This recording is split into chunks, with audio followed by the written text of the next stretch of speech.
So welcome back to my channel. My channel is all about IOE preparation. So please subscribe it. So आज हामी सुरु गर्छौं Lawrence force. Lawrence force भनेको के हो त? It's simply यो र यो. मतलब it's a net force. दुईटा फोर्स को नेट फोर्स. कुन फोर्स? एउटा इलेक्ट्रिक फोर्स र अर्को हुन्छ म्याग्नेटिक फोर्स. मतलब कुनै पनि फिल्डमा चाहिँ इलेक्ट्रिक फिल्ड पनि छ र म्याग्नेटिक फिल्ड पनि छ भने त्यहाँ भित्र कुनै पनि पोइन्ट चार्ज पार्टिकल कसरी बिहेभ गर्छ त्यो बारेमा पढ्नलाई लोरेन्स भनिन्छ. यो लोरेन्स फोर्स भनिन्छ.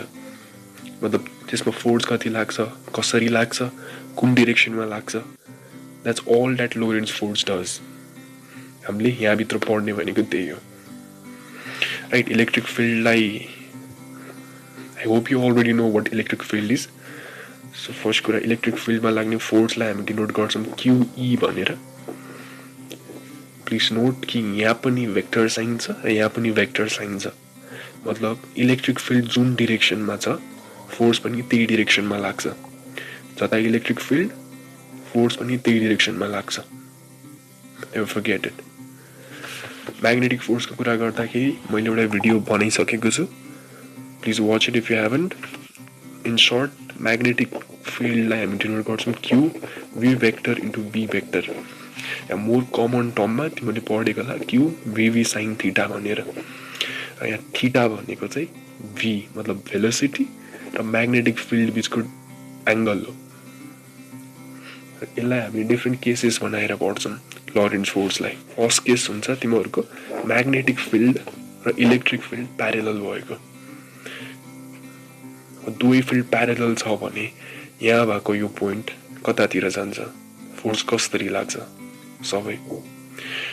र यो यता गएको केस पनि पढिन्छ, यो माथि गएको केस पनि पढिन्छ. यहाँ थुप्रै केसहरु छ केस 1 मा.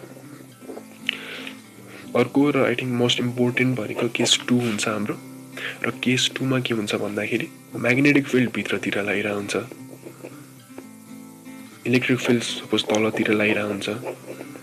भेलोसिटी चार्ज पार्टिकल को भेलोसिटी अर्कै डाइरेक्सनमा हिँडिरा हुन्छ. मतलब तीनटै परपेन्डिकुलर हुन्छ. Electric magnetic field is perpendicular to electric field. So electric field is perpendicular to velocity. Velocity is perpendicular to magnetic field. यो केस 2 राइटिङ सबभन्दा इम्पोर्टेन्ट हो. केस 1 बाट सुरु गरौँ है त. सो केस 1 सुरु हुन्छ कसरी भन्दाखेरि हामी केस 1 मा गर्छौं when E is parallel to B. मतलब इलेक्ट्रिक फिल्ड प्यारेलल छ म्याग्नेटिक फिल्ड सम्म. एउटा इलेक्ट्रिक फिल्ड भयो, यसलाई म्याग्नेटिक फिल्ड मान्दियौं, र एउटा इलेक्ट्रिक फिल्ड भयो. यो दुईटा प्यारेलल छ भने यो फिल्डको बीचमा भएको एउटा पोइन्ट चार्ज कसरी मुभ गर्छ. फर्स्टमा त लेट्स सपोज यो रेस्टमा छ रे, राइट. यो रेस्टमा छ तब एउटा इलेक्ट्रिक फोर्स लाग्यो रे.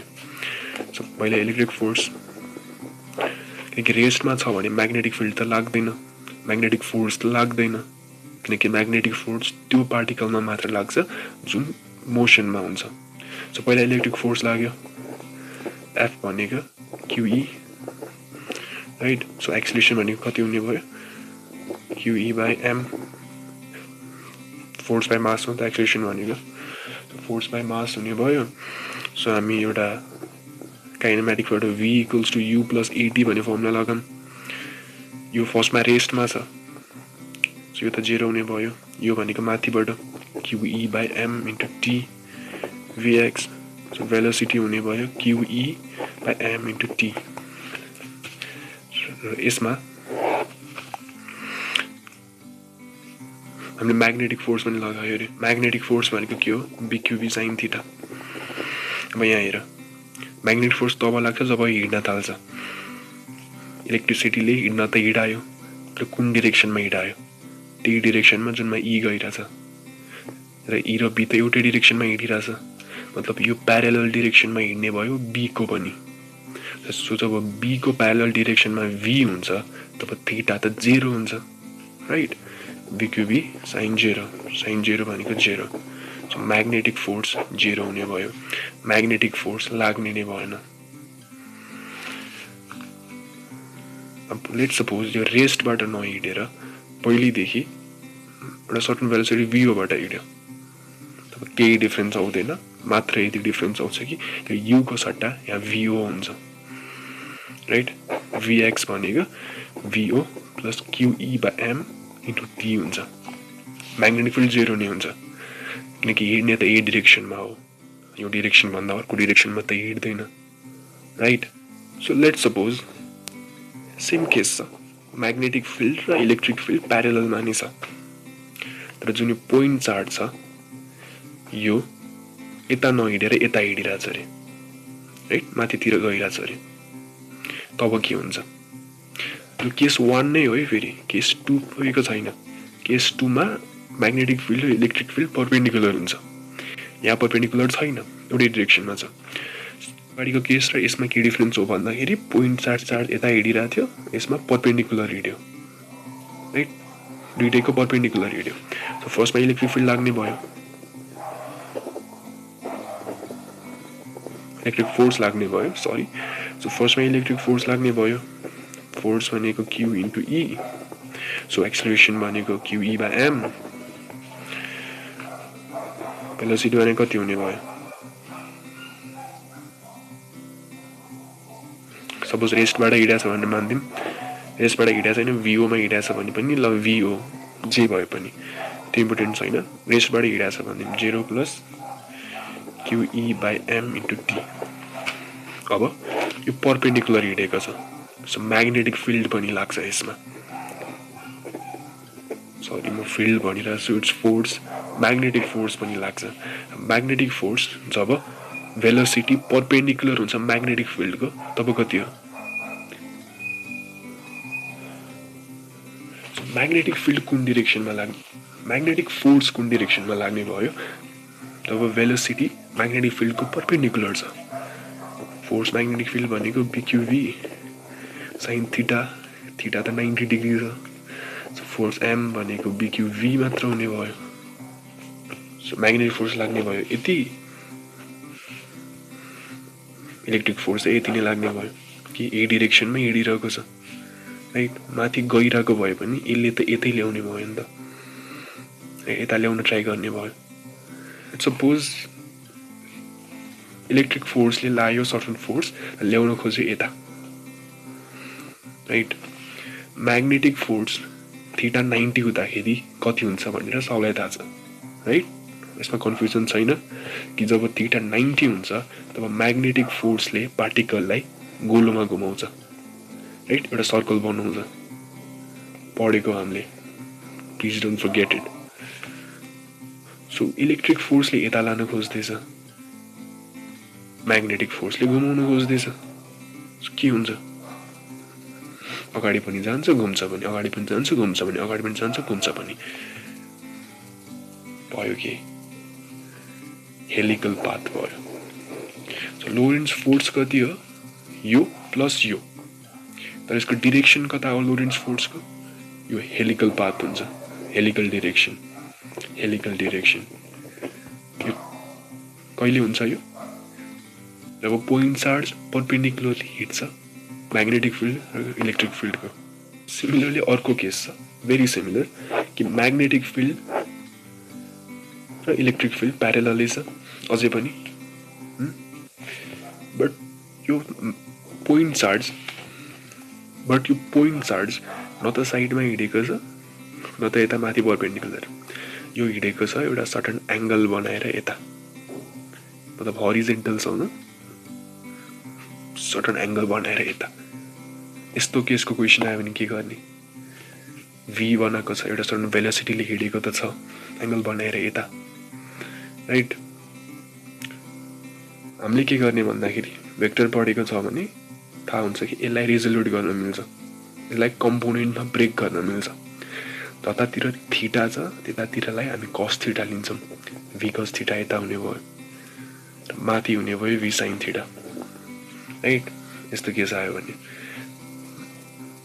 थीटा भएकोतिर v cos थीटा र माथितिर v sin थीटा।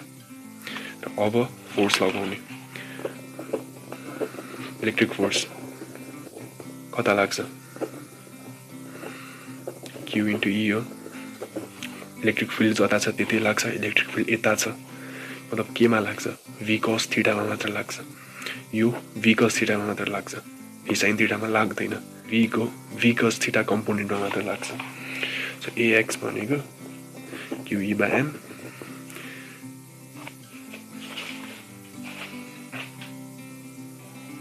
vx भन्ने रे v equals to u plus 80 बाट आएको यो, v equals to u plus 80 बाट भेलोसिटी फाइन्ड गर्नु पर्यो। पहिलाको भेलोसिटी कति छ यहाँ v लेख्ने हैन, यहाँ लेख्ने v cos थीटा, किनकि यो कम्पोनेन्ट मात्र हेरेको छ right. So v cos theta, so a भनेको qe by m into t right. Similarly अब म्याग्नेटिक फोर्स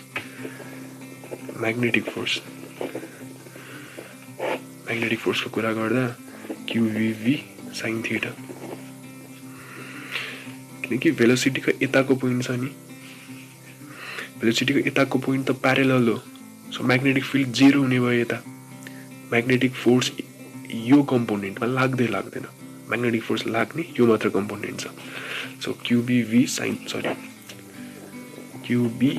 sin थीटा लास्टमा फेरि अर्को sin थीटा, यो परपेन्डिकुलर छ। सो sin थीटा यो त 90 हुने भयो राइट। यो पहिला फर्मुला पहिलेदेखि छ bqv sin थीटा भनेर, हामीले v लिनेको सट्टा v को यो कम्प्लिमेन्ट लियौँ, यो कम्पोनेन्ट लियौँ। सो bqv sin थीटा भने जस्तो भयो। sin थीटा 90 भनेपछि 1 भयो, तर यो थीटा सरी मैले एउटै एंगल लिए तर बुझन, sin थीटा यो 1 हुने भयो। सो bqv sin थीटा भयो। लोरेन्ट्ज फोर्स को टोटल फोर्स भनेको यो qe प्लस यो राइट। यसको डाइरेक्सन कति हुने भयो, फोर्स v cos थीटामा अगाडि जाने भयो, v sin थीटाले गर्दाखेरि गोल गोल घुमाउने भयो, v cos थीटाले अगाडि लाने भयो, v sin थीटाले गोल घुमाउने भयो। सो यसको पाथ पनि के हुने भयो हेलिकल पाथ। केस 1 मा बुझ्नुपर्ने यति हो। लरेन्ट्ज फोर्स नबिर्सने कुरा, लरेन्ट्ज फोर्स भनेको एउटा नेट फोर्स हो। के को एउटा इलेक्ट्रिक फोर्स को net force, electric force plus magnetic force बनेर जुन हुन्छ त्यसको नेट फोर्सलाई लोरेन्ट्ज फोर्स भन्छन्। जब हामीले आज केस 1 पढ्यौं राइट, जहाँ म्याग्नेटिक फिल्ड र इलेक्ट्रिक फिल्ड प्यारेलल हुन्छ। सो जब प्यारेलल हुन्छ तब यो पोइन्ट चार्जमा कति फोर्स लाग्छ त, सो e ले गर्दा लाग्छ qe। कुन डाइरेक्सनमा, यो डाइरेक्सनमा। म्याग्नेटिक फिल्ड कति लाग्छ qvv sin थीटा राइट। यो डाइरेक्सन र यो डाइरेक्सन प्यारेलल छ, सो थीटा 0 हुन्छ। सो म्याग्नेटिक फोर्स लाग्दैन, लाग्छ कुन इलेक्ट्रिक फोर्स मात्र। यो केस 1 मा भयो र यसको डाइरेक्सन यतै जान्छ। यो केस 2 हुने भयो, सरी नट केस 2। यसकैमा यदि म्याग्नेटिक फिल्ड र इलेक्ट्रिक फिल्ड प्यारेललै छ भने पनि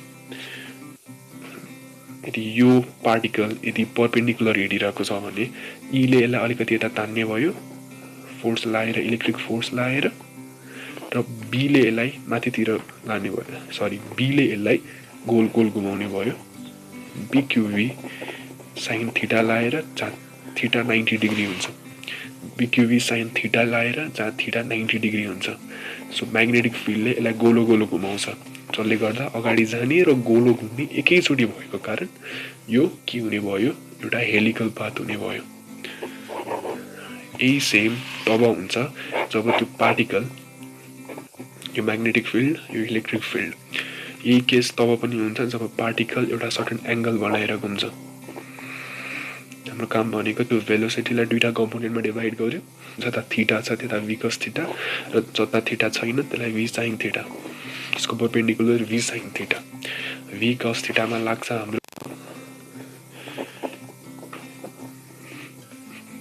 इलेक्ट्रिक फोर्स र v sin थीटामा लाग्छ हाम्रो magnetic force, that's bqv sin theta.